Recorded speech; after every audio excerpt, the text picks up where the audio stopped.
we need to reframe that level, that part of you that feels entitled to kind of coast a little bit because you've worked so hard to get here. Yeah. That doesn't mean that hard work is going to have to stop. So how do we reframe that? And I think that there's not people in the world that are willing to check that, because in real time, that was uncomfortable for me. And she literally pays me to do that, right? If you are out there and you have more wanting than you have willingness, you cannot actually sustainably long-term make that happen without going into massive debt and or health debt, wealth debt, or love debt. Conscious couples, business partners, and individuals, welcome to the Conscious Couples podcast, where we share our life, love story, and relationship expertise to help you consistently cultivate the most magnificent relationship possible. Never again will you feel hopeless and alone in your intimate relationship challenges. We'll help you have the courage to be your authentic self, communicate effectively, and constructively resolve conflict. Having accumulated thousands of hours coaching, speaking, podcasting, and hosting live events with conscious couples all over the world, Alan and I are here to guide you in all things relationships. Thank you again for tuning into the one place where it's not about you or me, it's about the we.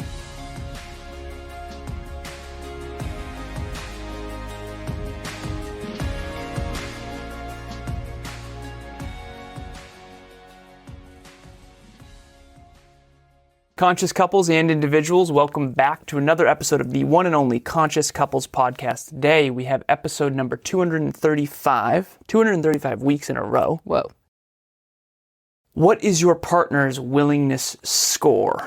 Before we jump into this episode, I want to remind everyone two things. Number one, we are here for one reason and one reason only, to help you improve your relationship from the inside out. And number two, it is ladies first here at the Conscious Couples podcast. What is your intention, my love?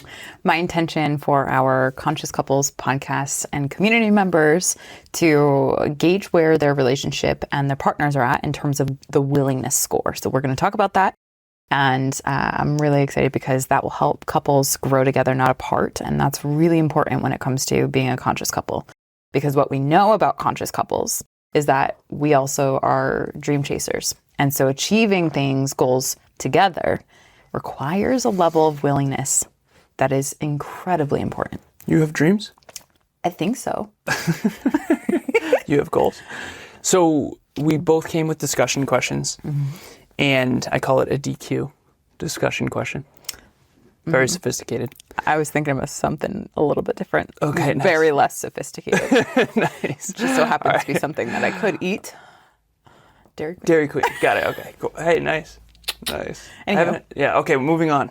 This episode brought to you by Dairy Queen. All right, so ladies first, what's your question? So my question is, what allows us to want more than we are willing to earn? Okay. So I think what is actually important is to talk about what is willingness first and foremost, and why is this an important topic? Like I said in my intention, when you are a conscious couple, you are likely also someone who wants to build a better, brighter future with your partner. And whatever avenue or whatever domain that looks like, you are going to have to put in some effort, and it's going to require more of you than you can currently imagine right now. And that's something that we keep seeing with our conscious couples all the time in relationship talks coaching. So a couple has a goal, and two people trying to work together towards the same goal, trade-offs, sacrifices, however you want to frame it, it requires a level of willingness to do the quote unquote hard things that you don't want to do in order to reach that goal. Yeah. And so you and I had recently talked about an episode around which partner is more impulsive. And this is even building in that same momentum as to not necessarily the impulsive component, but are you a builder? And to what degree? Because we have people who are willing to want for nothing. We have people who are willing to do things and want nothing. And there's a willingness score that you and I have co-created to help couples understand if you are someone who is willing to put in the work. And it's not a 0 or 1. It's not a yes or a no. It's more like a spectrum, and we've sliced that down into 3. So my question: what allows us to want more than we are willing to earn? What allows us to want more than we are willing to... Say again? Earn. Yeah. Well, willingness and earning are very tied together. You have green, yellow, red. So before we hit record, Emilia talked about green, yellow, red. So if you or your partner want more than you're willing, you're red. It means you want a big, beautiful mansion, but you're not willing to work for it. Okay? In other words, a red is entitled. Yeah, agreed. Yep. Yeah, you think you deserve something without the work, or Right. without the sacrifice, or without the struggle. Trade-off. Yeah. Right. The building. Okay, and then yellow would be you want level 10 life and you're willing to work at level 10. Yeah. I think a better metaphor would be you want a level 5 life and you're willing to work at level 5. Yeah. A green would be... Which is humble, by the way. That's someone who's humble and willing. I don't A agree green is humble and grateful. What's involved with that? And if you don't agree, I want to hear it. So, a green, I think, is humble. I think it's humble and grateful. Yeah, that's fair. Okay. And you think a yellow is humble and not grateful? Okay. Yeah. So, just to get this clear, a red is someone who has high wanting and low willingness. A yellow is someone who has equal wanting and willingness. And a green is someone who has way more willingness than they have wanting. Yes. I want to contribute more to this world than I take. As do I. Yeah, always. I've always said, and I'll keep continuing to say, leaving this place a better place than I found Same. it. In other words, I was born into this world. It was a specific world. Yep. I want to leave this earth having died knowing that I did everything in my power to make it a better place. Same. In everything that I think, feel, do, and contribute. And at the heart of what I do is that contribution. And and that's one of the reasons why you and I connect so beautifully and so deeply. And honestly, everything that we build has that woven into it. Yeah. Where we are humble and grateful for Okay. every opportunity. Well, you're not allowed to say you're humble in other people's eyes. So that's a whole freaking thing. makes us I'm arrogant. so humble. Yeah, I'm actually the most humble. 12 out of 10. 12 out of 10 humble. No, but so one of the reasons our relationship has worked is because our willingness was always higher than our wanting. Yeah. And I've been in a relationship with what I refer to as a spoiled brat. And her willingness was so much lower than her wanting. She wanted so much more, but didn't want what came with it, which is the sort of other side of that coin. So an example of this would be like wanting to go spend 2 weeks at a lake house, but never being willing to work to earn that spot. Yeah, exactly. Well, someone who wants a mansion but doesn't want the mortgage, right? Or doesn't want the job that... So I have a example. I was on with a client yesterday, and his son I coach. And I coach this company, and he was talking about how I asked him, how do you get along with your son's wife? And he's like, I think she's amazing. She's awesome. She just got this huge promotion. Keep this anonymous. And she used to work for Porsche. And he said, I knew she was a good egg when, after working corporate at Porsche, she was willing to go hit the streets selling. She was selling cruises in the streets of Miami, like tickets for like a... Yeah. Cool. Yeah. And he said, I don't think that's bad. I think that's unbelievable. The fact that she was willing to take a step back in order to go forward. And to me, I think that that's exactly what we need to talk about here is the opposite of willing is entitled. Let's answer your question. Which is why the question comes in, like, what actually is allowing us or enabling us to want more than we're willing to put in the work? Okay. And I actually am really grateful that you put in that example, because if I were to answer my own question, I genuinely think that no one is checking, like humbling a person who wants more than they're willing. So for example, that needs to happen. Yeah, I do that with clients all the time. I do too. It's one of the most uncomfortable things. But I was on with a client and we were talking about leadership, and she's talking about how she she's in a big job. She now has way more responsibilities than ever. And she's, she said we were addressing top 3 leadership values and then top 3 leadership concerns that she had. One of the bottom 3 of the concerns that she had was, well, I'm finally in this role. I'm now kind of fearful and concerned that with me implementing all these new programs and kind of flushing out all the old leadership that has enabled so many bad behaviors, I'm fearful that people are going to push back. And, at the end of the day, like, I just don't want to go through the firing process again. And I don't want to go through all this. It's like, okay, so why don't you want that? It's because it requires more work than what she's currently settling into. And I had to say, I said, at the end of the day, the only thing that is going to happen is change. And if your core value, one of your core values is adaptability, we need to reframe that level, that part of you that feels entitled to kind of coast a little bit because you've worked so hard to get here. Yeah. That doesn't mean that hard work is going to have to stop. So how do we reframe that? And I think that there's not people in the world that are willing to check that, because in real time, that was uncomfortable for me. And she literally pays me to do that, right? So what allows this level of wanting more than we're willing to do is people who don't have the courage to say, hey, honestly, that's going to take some hard work, and check your privilege. There was a check your privilege. I like that a lot. Yeah. I like that. Thank you. I had a client way back. This is in the fitness modeling, fitness competitions, fitness coaching days. And I had a dozen clients I was helping them in fitness. And this guy, I kid you not. Thank you. So me? Is that what you're referring to? Yeah. Thank you. All right. So this client basically said to me, I want Sadiq's physique. And Sadiq is a really famous bodybuilder who is on a lot of steroids. So he was huge beyond all reason. I mean, just unreasonable. Right. Like I actually am not a fan, but he wants the physique. He wants the physique of Sadiq. Okay. Sadiq is a famous bodybuilder. Mm-hmm. And anyone in the bodybuilding space knows who I'm talking about. Anyone who's not doesn't. And it doesn't matter. Right? I can even use a first name, right? Sure. But the point is, this client said, I want Sadiq's physique, but I don't like weight training. And I turned to him and I said, well, then forget it. Damn right. Yeah. Now, you can't want a great physique and not want to weight train. Because weight training is, hey, I know. You can't want an effect without the cause. That's the thing. You and I are super passionate about this, love. Mm-hmm. And I don't want to overdo this. I just want us to have a regular discussion about it for a second.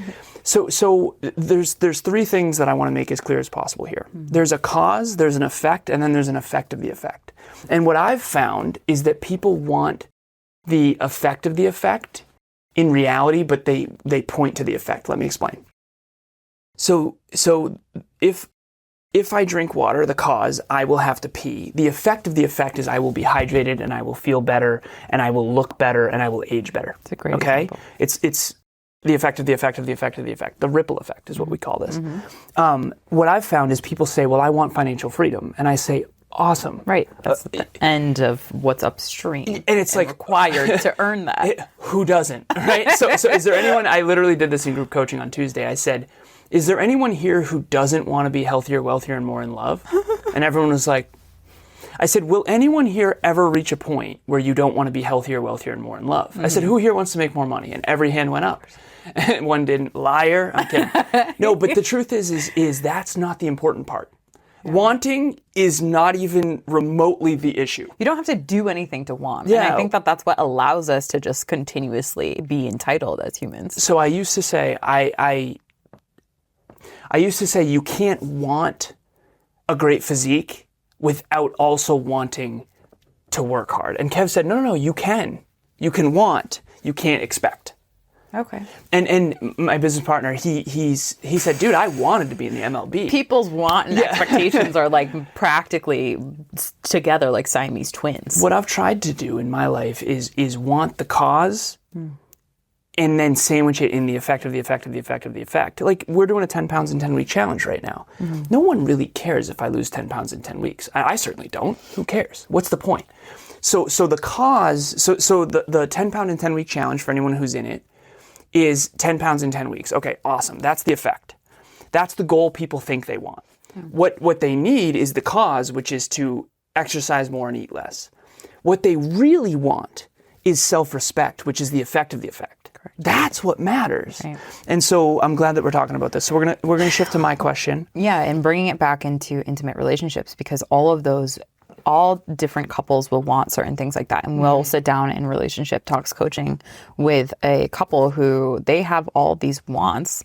They haven't maybe talked about it. They want to build a future together. And then all of a sudden they're like butting heads because they're striving or trying to get something or feel entitled to have something in their life. And then they're fighting because they're not. Let's say, for example, a house. They want a mansion, but aren't willing to put in the work now and do the grunt work in their career to build towards that eventuality of a mortgage that can pay for a mansion. Yeah, you can't want a mansion without a mortgage. Facts. And you certainly can't expect one. So the thing that I want to make as clear as possible to try to make this back to the core and the importance of this episode is every couple I've ever coached, and I want to hear your take on this, has one person with a higher willingness score. Yeah, same. I'm thinking of a couple, I'll keep it anonymous, but the man in this relationship's willingness score is way higher than the woman's. And the woman's come up since we started coaching them.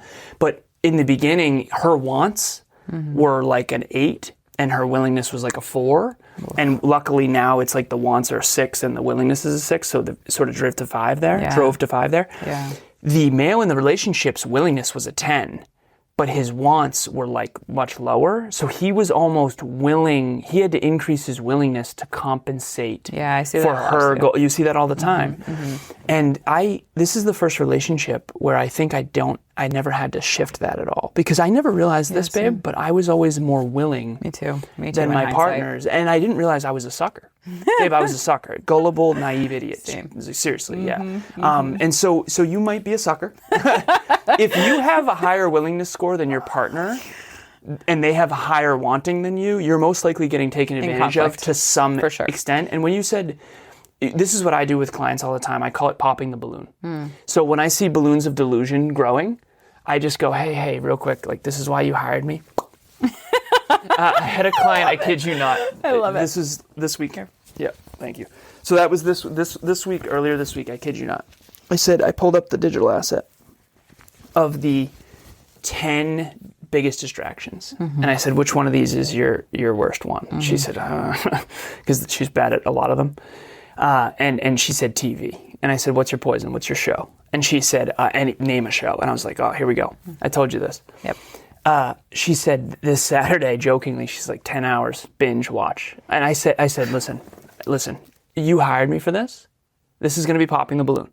I said, you hired me for this. You didn't hire me to be easy on you. You cannot be a successful business owner and watch 10 hours of TV. She said, it was Saturday. I said, I don't give a shit what day it was. The business right. doesn't care about the day. Doesn't care that it was Saturday. Yeah. So if you don't want to be successful. Success doesn't care about the day. So real quick, no, it doesn't. What we need to share here, because it's important, as much as I can't stand this topic, is social media is the issue. It's increasing the want so much exponentially, and the expectations are. It used to be keeping up with the Joneses. My neighbor got a pool, so now I'm going to get a pool in 5 years. Right. Now it's everyone has a pool on social media. Yeah. And not only that, but it's actually an infinity pool overlooking the ocean. And it's not even theirs. They rented the Airbnb to take the photo. literally flew in with a helicopter. Literally. Kevin and I talked about how back in the 90s you couldn't do this, but now, real quick, love. So back in the 90s, you couldn't do this. Now you can literally rent a Ferrari for $1,200, and then you can put it on social media as if it's your own. Right. And so here's the deal. I have 41 clients currently, and you are seeing 5%, and it's the best 5% of their life. And you're not seeing the 95% of willingness underneath it. Yeah. And that's what I want to make as clear as possible before we go, which is if you are out there and you have more wanting than you have willingness, you cannot actually sustainably long-term make that happen without going into massive debt and or health debt, wealth debt, or love debt. You're going to have to take from the now to give, or take from the future to give to the now. And that's what we don't want to happen. So my question was, what are some of the indicators that someone has a high willingness score? And I want to talk about you and me, lightning round, because I know we got to get out of here. Yep. What is the high indicators of a high willingness score and then a low willingness score? And I want us to each come up with, let's say, 3 for each. Okay, so let's start with high willingness score. Give me 3. Make them tangible. Okay. First thing, I think, if you have a high willingness score, I find that you are looking for opportunity to add value in other people's lives. Okay. To make that tangible, for example, this is more team than anything, but I have a team member that's always trying to proactively add value to my life. Nice. To try to, add value. So their willingness is more than their wanting. Yeah. And that team member will forever stick around. But I have couples that, until their brother or sister has a new something on social media they show. Oh, yeah. But the second one is, I'm thinking about the couples, the highest willingness The one who has a higher willingness is showing up for coaching, actually. Yeah. They're the ones, they're actually the reason the coaching's happening. Exactly. And they're the reason the coaching continues. Facts. Yeah. Nice. Yeah. So what's another one? Do the invert with that one. And then the third one that I have, another couple that I'm thinking of, is they're willing to have hard conversations. Yeah. They're willing to actually practice the skills in order to have hard conversations. And that's a very evident indicator. It's almost like they're looking to have them. They know that they're a byproduct, or they are the upstream for the downstream effects that they want. So they know that they need to have the hard conversation in order to achieve whatever they want to achieve. Yeah. In order to get the wants, you have to be willing to dig. Yeah. I always say the gold is buried where you least want to dig. Facts. I didn't want to get a therapist. I just knew that you helped me illuminate that I needed that. Right. So for the interest of time, what are you open to focusing in on, like what if it's on the opposite end of the spectrum? I want to come up with 3 real quick that are indicators of a high willingness score. Work ethic, insane work ethic, people who have no problem putting in the work. Yeah. Number 2 is they don't need that much to be fulfilled. That's a big one. Like, I remember in the past I've dated people, and it was like, you're never satisfied unless things are like chaotic and trips and bullshit. Like, why can't you just be fulfilled as a human being and be grateful for air in your lungs and a blank piece of paper? Like, why, they burnt my, it's like, can you just be grateful you have food? Some people don't have food, right? So that there's an attitude of gratitude. That's number 2. And then number 3 is of a high willingness score. They aren't above anything. They're willing to Uber or DoorDash, or they're willing to get a job in retail, or they're willing to take a step back to go 3 steps forward. All right, last piece. I know we got to go. Let's invert this. What's the indicators of low willingness scores? Give me 3, and I don't want explanations, just 3 bullets. Same here.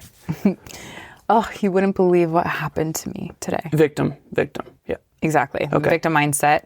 Every single time they recount their day, they have nothing to do with all the horrible things. They're never a part of the quote unquote. They never take responsibility. Yep. Yeah, period. Okay. And then third is entitlement screams in every area of their world. In other words, you can see it in their posture. You can see it in their purchasing behavior.